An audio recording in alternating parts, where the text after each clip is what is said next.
Yo, yo, how we doing? Mike D over at According to Hip Hop. Just checking in with the people. Came across a very interesting article from Rock the Bells where they were highlighting some of Eminem's 25 dopest songs. And I figured, speaking to the people and sharing this, and we can kind of go through this article together would be interesting. I wanted to kind of break this article apart and really speak to some of the content that they put forth. The article was actually put out around the time when Eminem was inducted into the Rock and Roll Hall of Fame. The title of it is The 26 Dopest Eminem Songs. It was written by Stereo Williams, again at Rock the Bells. It says, Eminem is a hip-hop superstar who built his legacy on MC skills and an endless compelling discography.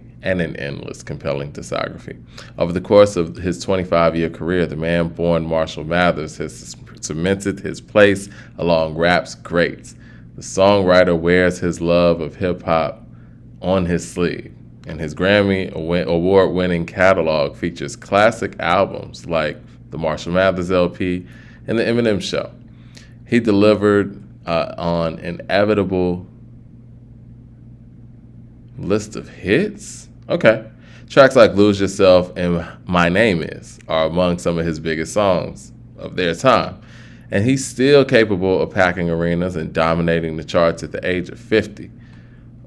Landing along younger talents such as Kendrick Lamar, Kanye West, and Drake.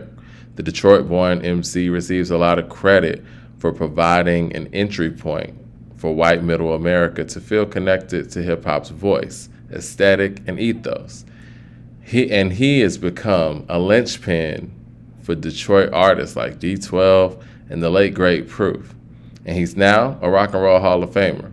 We picked 25 of our favorite Eminem songs. And I want to go through these songs. They started off with the honorable mention, which I thought was interesting. And I want to kind of go through some of the songs to notate, how valuable this catalog really is. So this is Rock the Bells actually highlighting, Eminem's 25-year career, as they say, 25-year career. And so, yeah, we should have a lot of bangers here. We really should. Honorable mentions. Till I Collapse. Till I Collapse is a dope song. Yeah, Godzilla featuring Juice WRLD. Kamikaze. Don't know about those records. Kill You. Not a big fan of that record myself. Role Model. I think that's a dope record.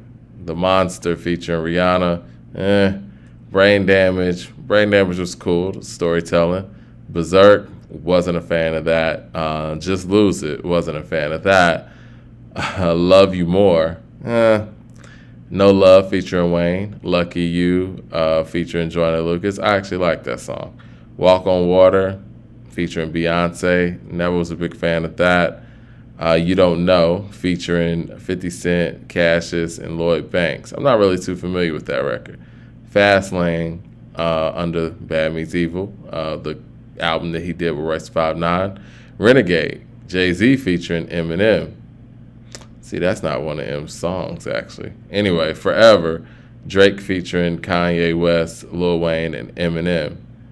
It's not his song either. See, when you have to start digging into this part, then that kind of is a telltale sign of what the catalog really looks like. Shake That, Eminem and Nate Dogg. Not a big fan of that record. Okay, those are their honorable mentions. So, at number 26, they got a bonus song with Smack That. Not a good song in my opinion. Number 25, they got Guts Over Fear featuring Saya. Then at 24, they got Legacy.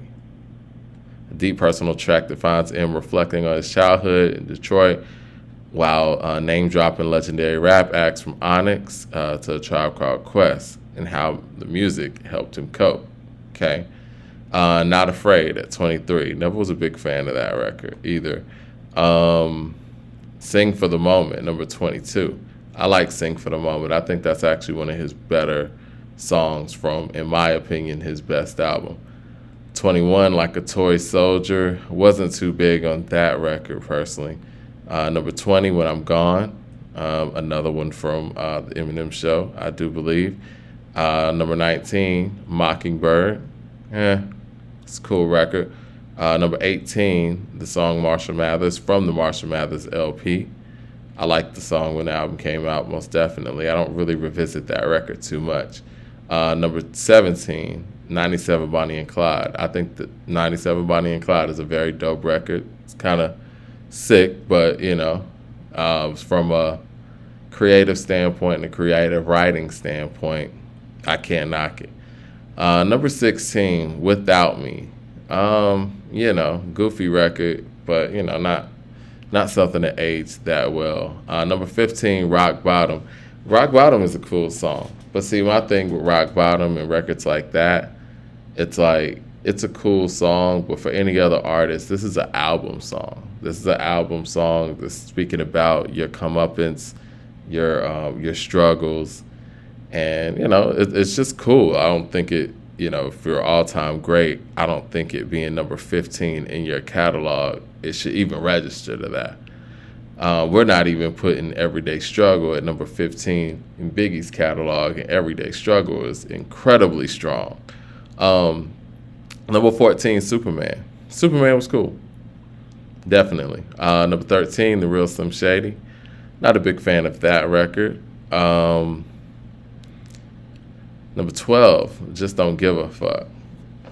Again, it was cool for the times. Don't really go back to that record too much. Let me see what they said about Just Don't Give a Fuck. They said, one of the best lyrical showcases on Eminem's breakthrough Slim Shady LP. It's another song on the album that serves as an announcement for who Slim Shady is, was, and remains. Yeah, that sounds like a word salad. I'm sorry. Number 11, White America. I wasn't that big of a fan of that song personally, but, I get it. Number 10, Love the Way You Lie.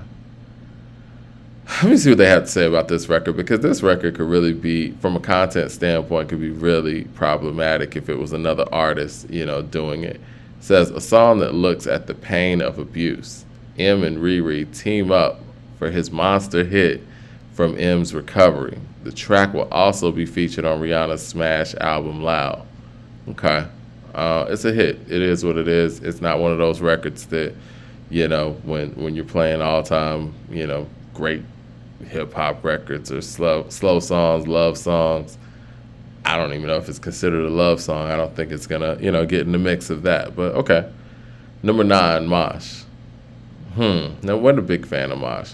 Eminem's political commentary may not be the first thing that comes to mind when discussing his songs, but one of his best topical tracks was his body slam of George W. Bush, and the War on Terror. Okay. A lot of MCs was very outspoken during that time period of the then President Bush. Number 8, Cleaning Out My Closet. Wasn't a big fan of that record either. Number 7, Guilty Conscience. Guilty Conscience was cool when it came out. We respected it for what it was when it came out. It was creative, and him and Dr. Dre playing this whole, devil on one shoulder, angel on the other thing was entertaining. But as far as the content that's in that song, I don't know how well that aged, and I don't know how well you can play. I don't know if you can even play some of the stuff that was being said on that record. It's a lot of crazy stuff on that record. So, yeah, I definitely don't replay that as I've gotten older because, yeah, it's just a lot of content's kind of sick on that record. All right, number 6, Rap God. Never been a fan of this record. I think that the syllables and all of that stuff is definitely overstated. The production is not there on here, and it's definitely not a song that you can actually play and enjoy while you're doing anything other than trying to study how many syllables somebody put in a rap. Number 5, My Name Is. What can I say about this record? I'll say this.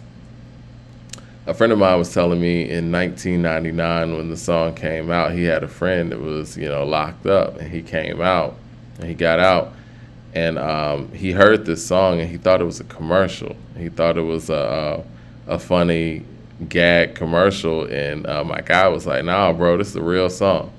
So yeah, I don't think that My Name Is really showcased anything except for what we were gonna see with Slim Shady's antics. But and that's from a lyricism side. But if we're talking about introducing him to the world, I can't think of a better song at that time specifically to introduce Eminem to the world than that record.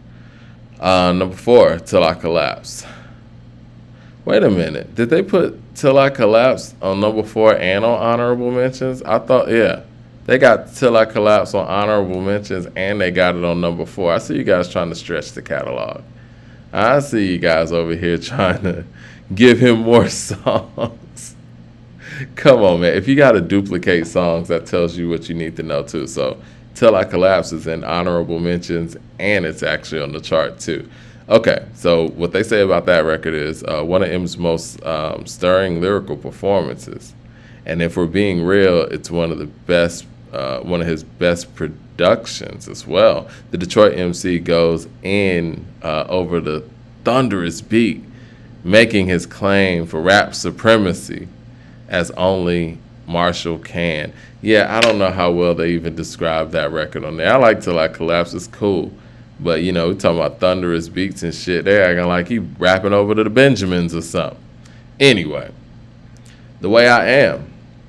Okay, the quintessential Slim Shady M interpolation of Eric B. and Rakim's classic As the Rhyme Goes On, turning it into a hit single from his second major label release, the Marshall Mathers LP. Yes, that is Rakim's bars. I am whatever you say I am. That's from the Rhyme Goes On. He's like, if I wasn't, then why would I say I am? Shout out to Rakim. People love The Way I Am. People love the beat. People loved his delivery. And I don't knock it. I mean, I think the song is cool, but again, I just don't listen to it like that. Stan, number 2. Not mad at that. I said it's an instant classic that has endured as one of the rap game's most effective and affective story raps. Do y'all think that Stan is one of the best storytelling rap songs ever?